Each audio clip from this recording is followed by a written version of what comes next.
Welcome everyone, I'm Jeffrey Goodman, Director of Marketing and Development for the YMCA of Northwest Louisiana, and we're here today for Shreveport-Bossier, my city, my community, my home. And our guest is Kelly Rouse, who actually I know decently well. Most of my guests I'm meeting for the first time, so it's nice to have someone who I have a relationship with.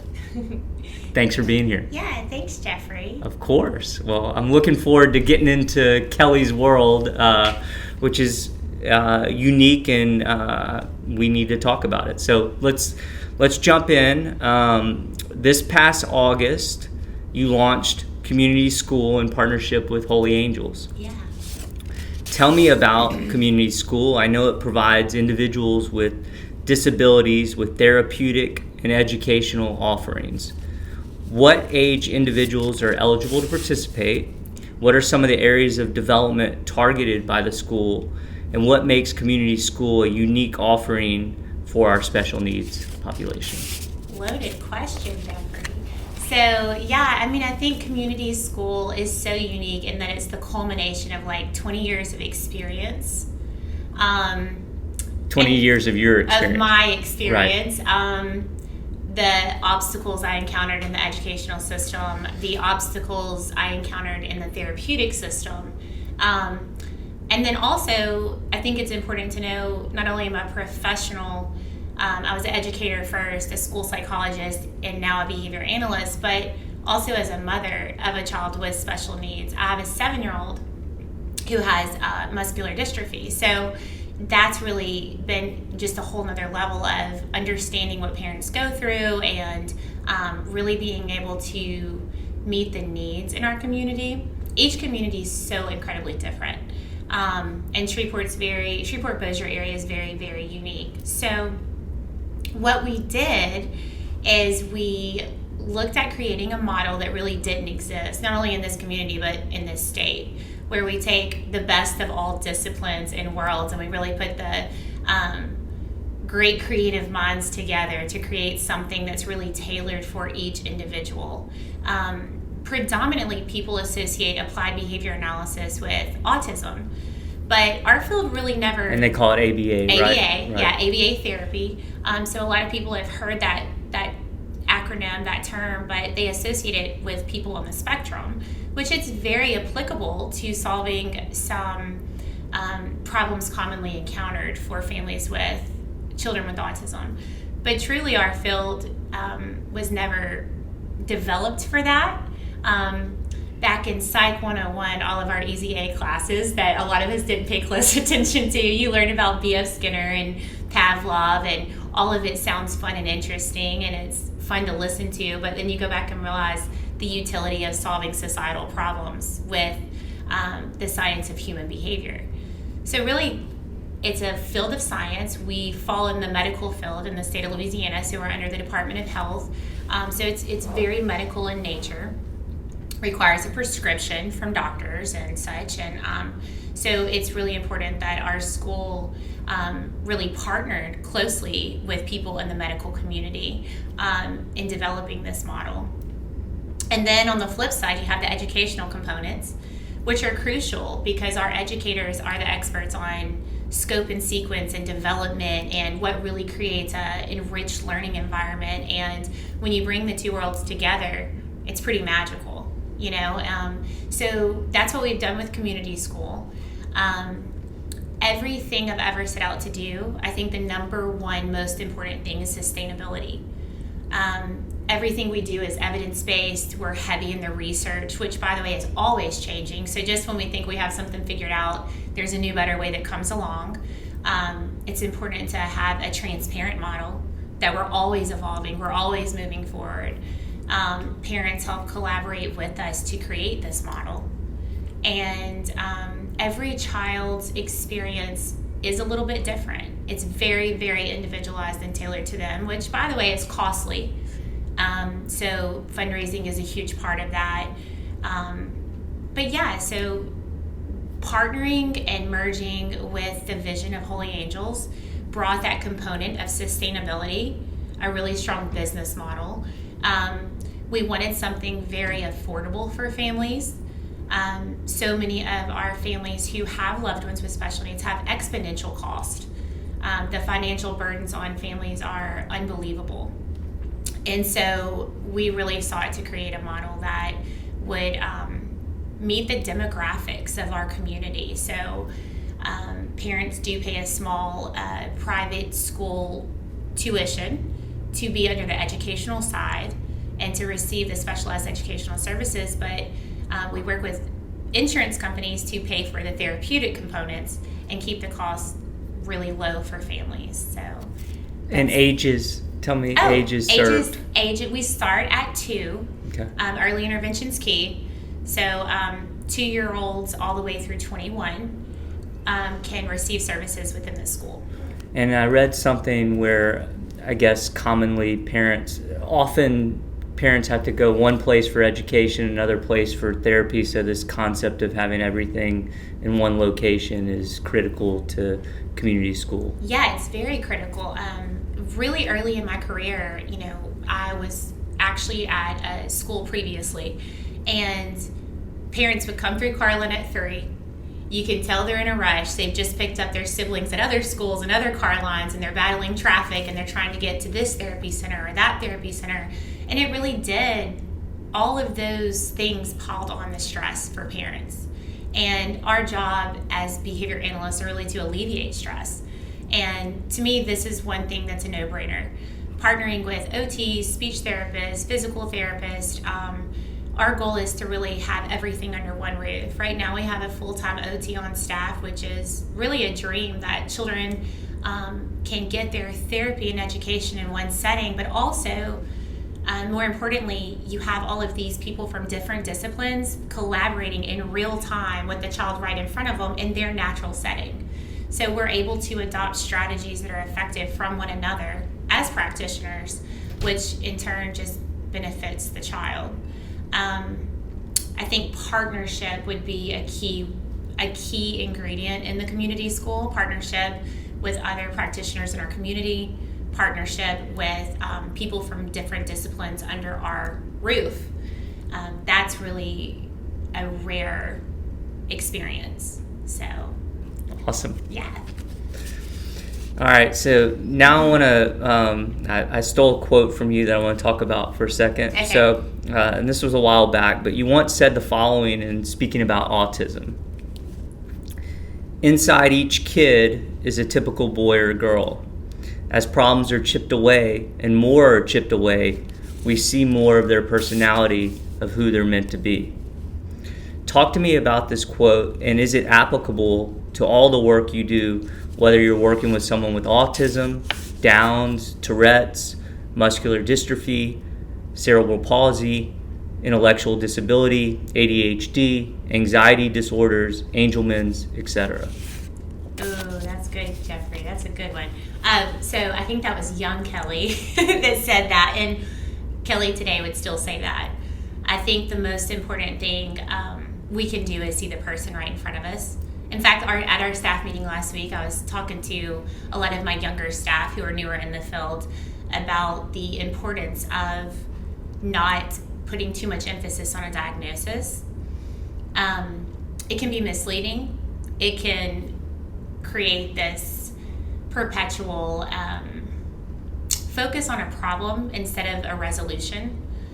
One thing that drew me to behavior analysis really early in my career was the fact that it really looked at a set of behavioral characteristics, something I know for sure.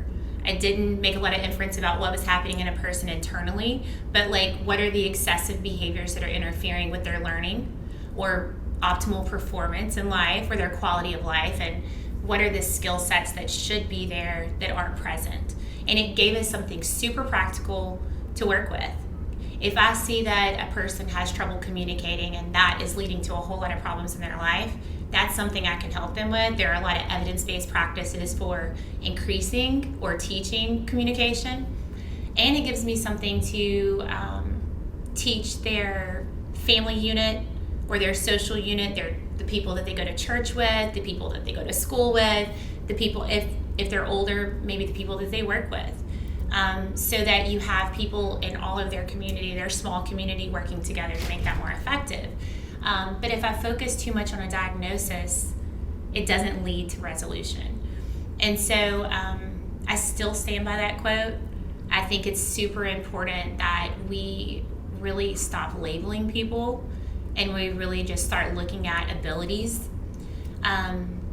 Looking at a person's abilities opens the door to a whole lot of future opportunities and social opportunities where they access reinforcement and they contribute to our community, where they're happy. Our science is really focused on quality of life.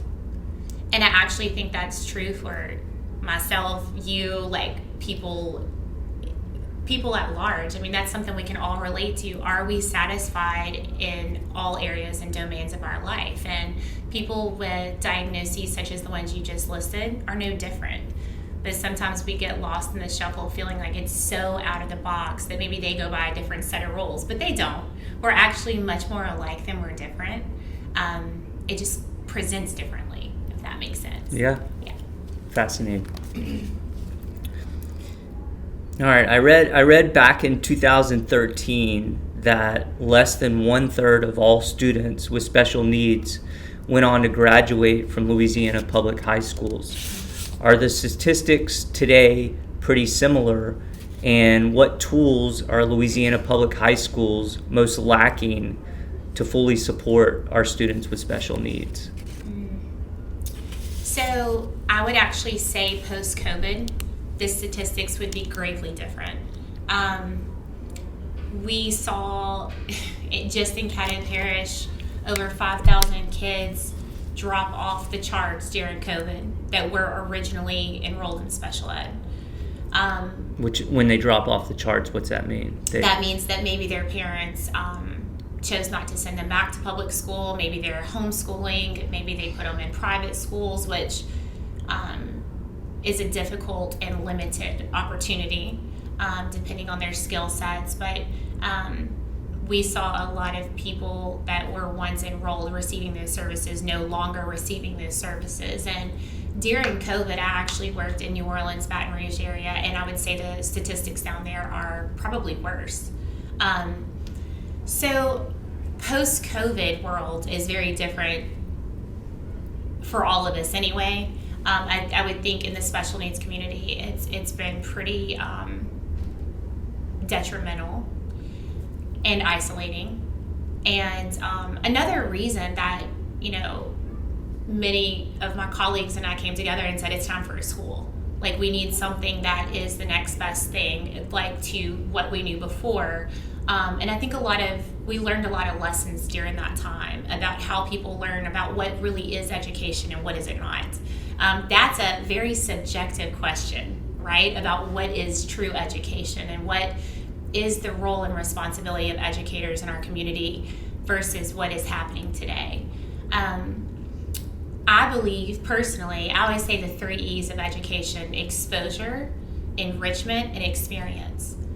And for people with developmental disabilities or learning difficulties, we may need to expose many more times than the typical learners are exposed to an activity or a lesson or a learning opportunity to familiarize and gain those skills.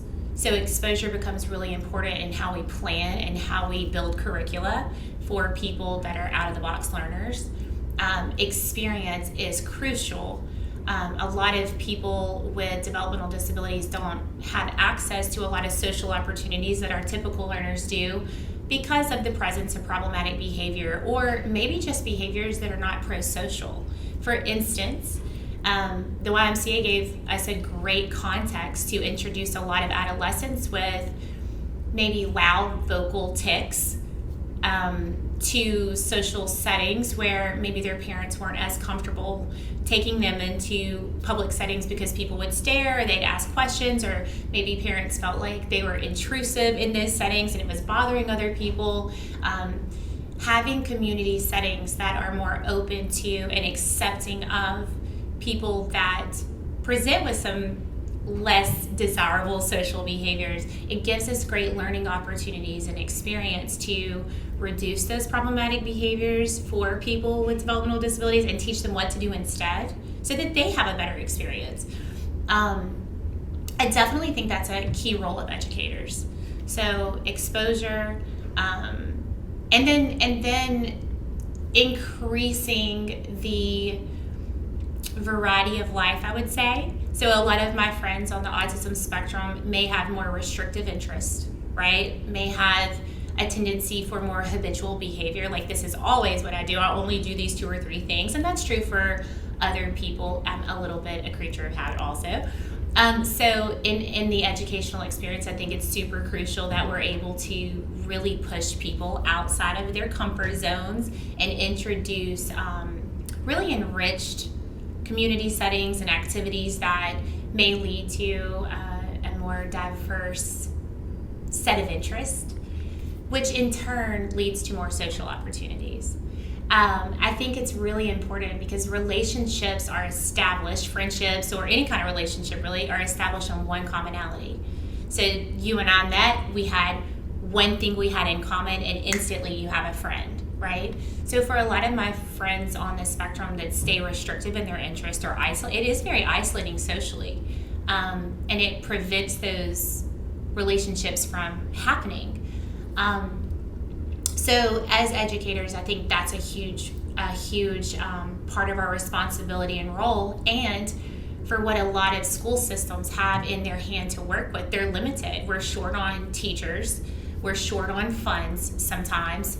The ratio of instructors to students, and not just any instructor, trained instructors, certified in certain specialties, we're short on that. So I think our school systems are strained a lot of times, and we're doing the best we can with what we have. But I think the breakdown is in that we're going to continue to pay for these people to have a lot of services after 21. And the best thing we can do is invest when we're younger to increase independence and to increase social opportunities, so that in the future it's less of a financial strain on society. Now that's not my personal agenda, but that is an important factor for people to consider. Investing in our educational systems and really having high quality programs would actually lead to more adults with developmental disabilities being able to work and being able to go to the workforce and really thrive and benefit the community at large. So I don't know if that directly answered your question, but I do think that is a really important conversation to be ongoing, and I think it requires transparency. I think that we constantly need to evolve, and that's been really difficult post-COVID. I think our administrators and our educators are under a lot of restraints and restrictions that don't allow them the creativity to do what many of them would tell you they know needs to be done. And hence why we started a school. Let me ask you a question, which wasn't one of my planned questions, but okay. I'm just thinking as you're talking, how do you feel about how do schools or teachers know this student should be mixed in with general population, or they should? How do you make that determination or distinction that this student needs to be separated, or this student is benefiting from being included in, and whose job or responsibility is it to make that decision? Great question. $1 million question. Okay. And still a tough question after 20 years of being in the field. I struggle with this daily. So first of all, I think it's really important that we use assessment to drive a lot of decisions that is very objective.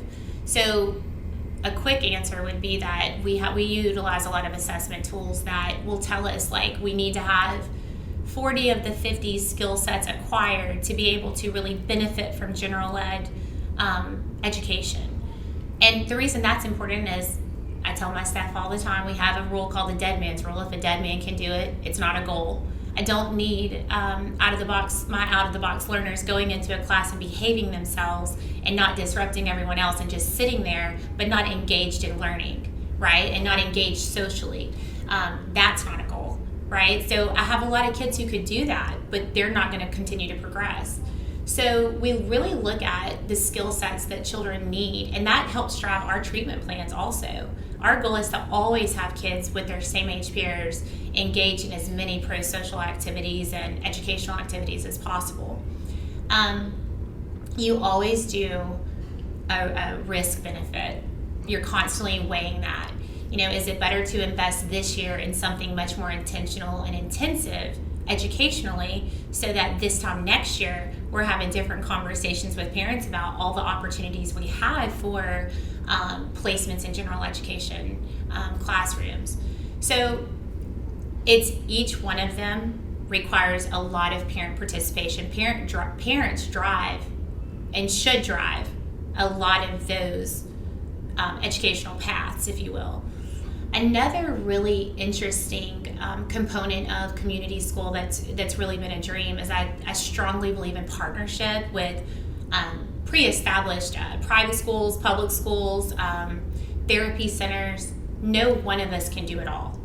And the best thing we can do is partner together to really put a dent in the problem in our community. So off camera, before we started, you were talking about some of the partner, and this wasn't one of my questions, so I'd like you to talk about it. Talk to me about some of the different organizations with whom you're already partnering and partnered. Yeah, so, I think the first one that really changed my way of thinking was probably with the YMCA, and that was years ago with the first school I worked at. It was really amazing to have a community of people who were like, not only, sure, we'll let you come. That was never the conversation. It was absolutely, please come, be part of our world, tell us how we can do things differently. How can we open the doors to more people in our community? How can we serve families better? That was really refreshing and actually pretty rare. I think the heart of our community is to want to do that, but being willing to change what you're currently doing is a different level of commitment to making those things happen. You never have all the answers to all your questions. You never feel like you have all your ducks in a row. I think 99% of our job is to be willing to be open and try it, right? And so we've had a lot of partnerships with places you wouldn't think of as partnerships. Salons, because haircuts can be difficult. Restaurants, because mealtime behavior can be difficult to learn, and or we don't like to eat at all because maybe we have feeding issues. But I can't tell you how many restaurant owners in this community have been like, Kelly, bring your students at lunch. We would love to do that. That's okay, we'll work through it. Let us know how we can serve you better. And they'll have the food prepared and sitting at the table when the child walks in, so that waiting isn't an issue, so that they feel success. So those were my early partnerships that continue on. But recently, do you want to mention specifically any of the salons or any of the restaurants, just because I think that's pretty amazing? Yeah. So Holly Johnson had a salon in Bossier, and now her salon's actually in her house, but she's actually coming to our school to do haircuts for those that have more severe reactions to haircuts. She's one.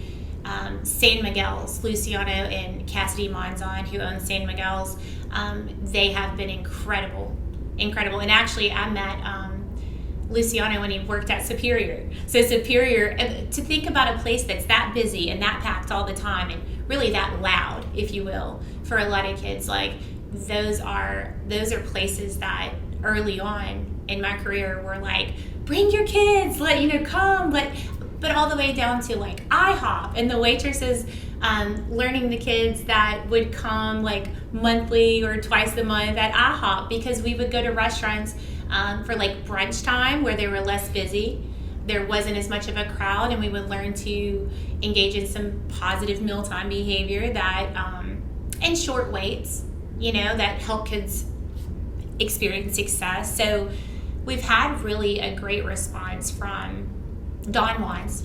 Don Juan's is a favorite of a lot of my kids because obviously it's a quick turnaround. You order, you set. But what's really cool is to see the owners of these restaurants, but also the waiters and waitresses and the guys cleaning tables. They've actually not only like met some of the kids, but they've really like engaged them so much that now they have relationships and they look for them to come. And when they finally meet their parents, they're like, oh my gosh, you're so-and-so's mom. And it's been really amazing, because what you find is you thought you were doing a favor for someone else, but what it really did is did a favor for you.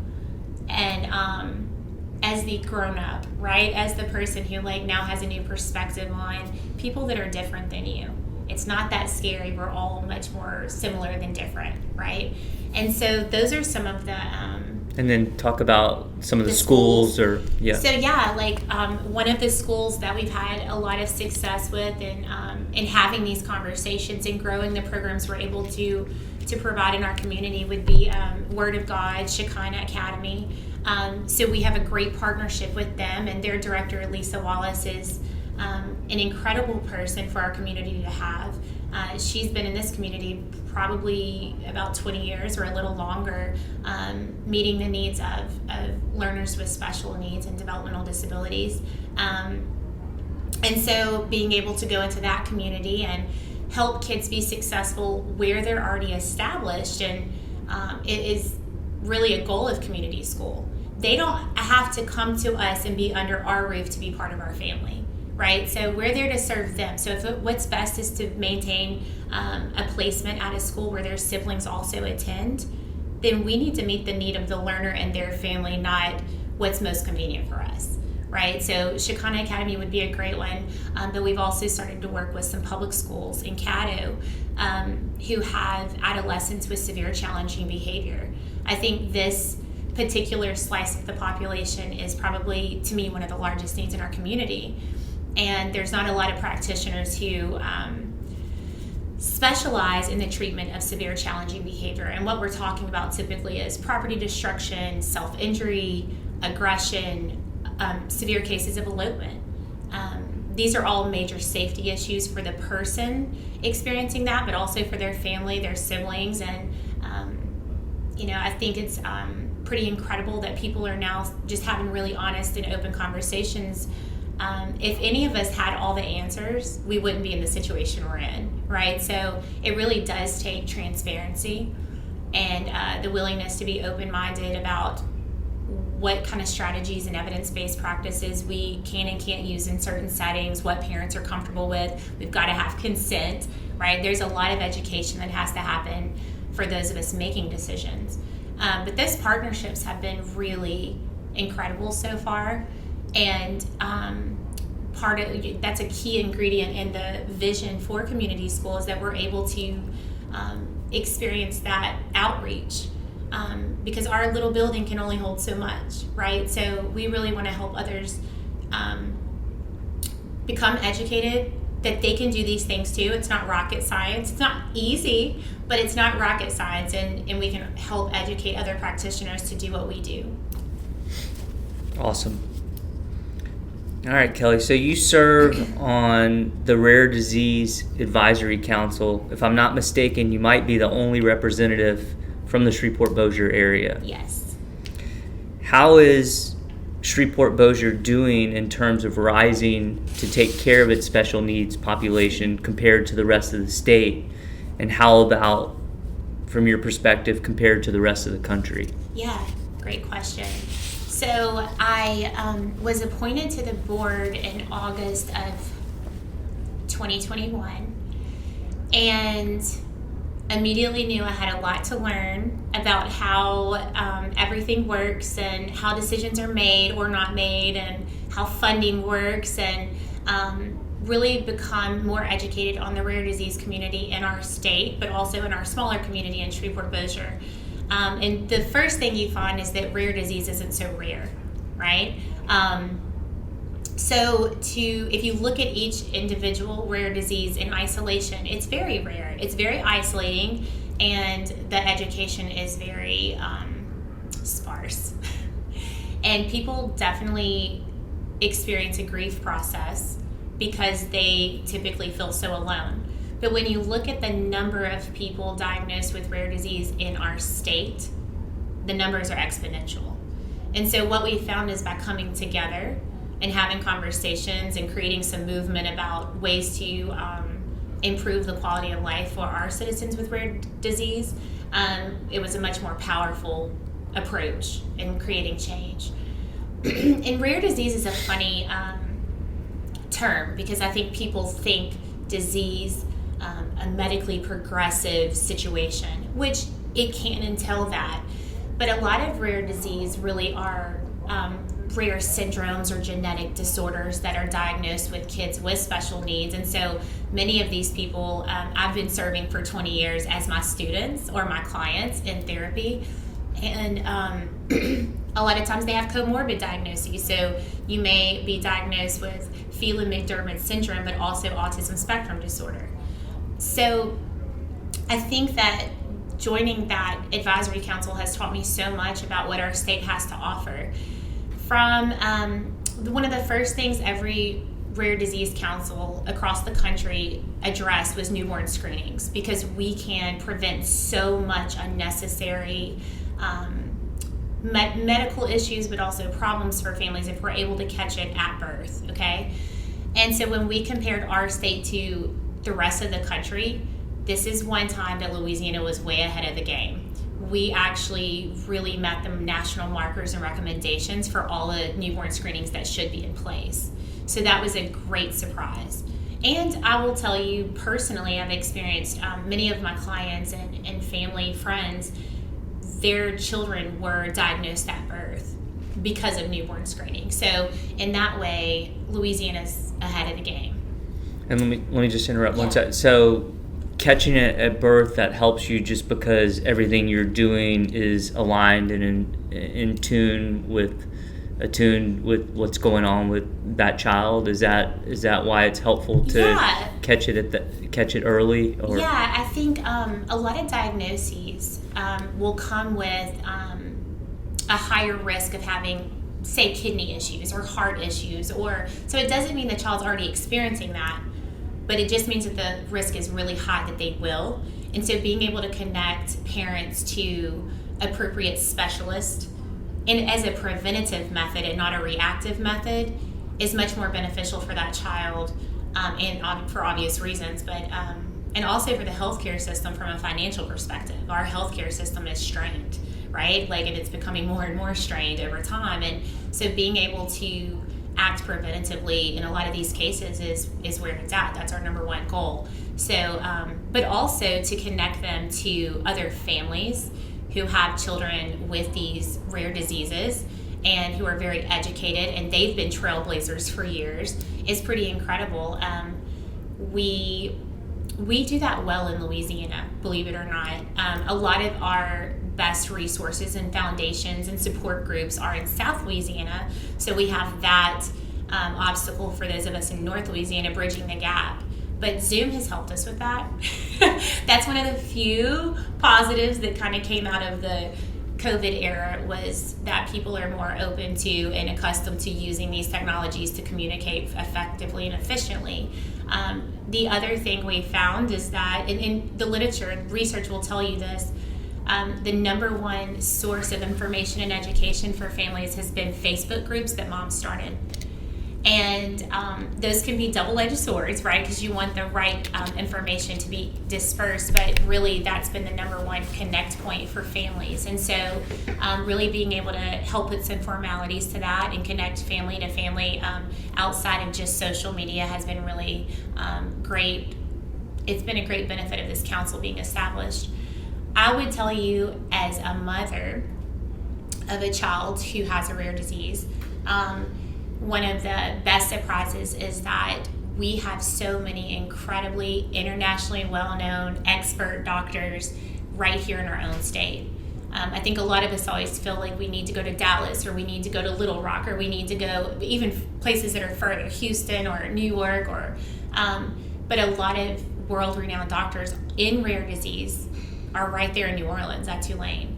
And so that's been an incredible benefit to our state, and so having these people on the council, they're really educated on what next steps should be so that we can act effectively and efficiently for the families in our community. Awesome. All right, you already mentioned it, but you've been in this field doing this incredible work you do for nearly 20 years now. What's more challenging today in the field than it was when you first began? I think the biggest challenge for me is that we haven't progressed as much as we should have in 20 years. We know a lot more about serving people well and effectively with developmental disabilities, and we haven't applied much of it. A lot of times we are doing the same things we were doing in the 60s and 70s, and we have not evolved.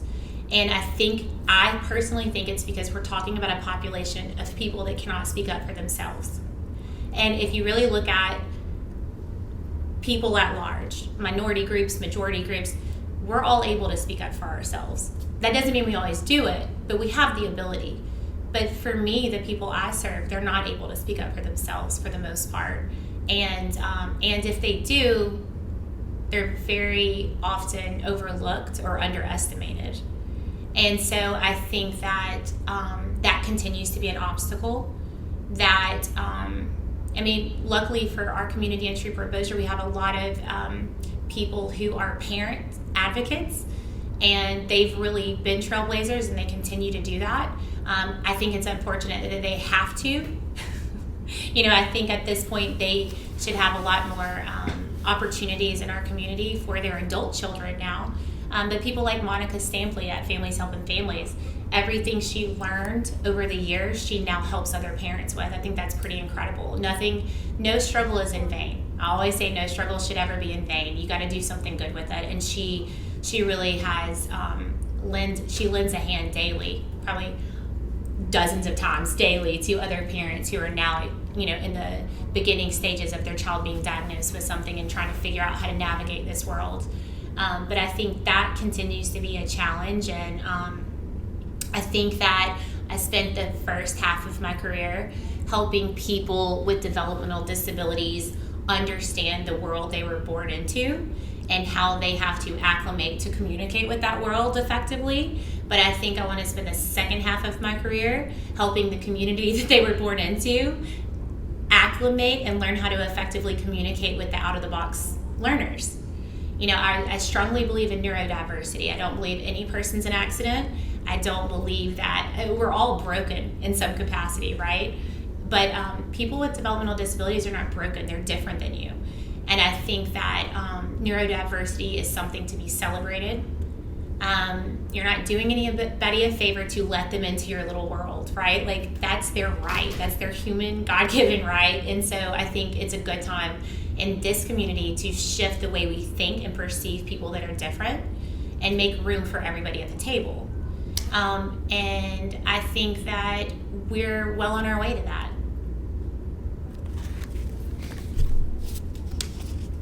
All right. So lastly, Kelly, on the flip side of what I just asked, talk to me about some areas that are better in your field of work today than they have been at any other point in your career. Yeah, I have a big one right off the bat.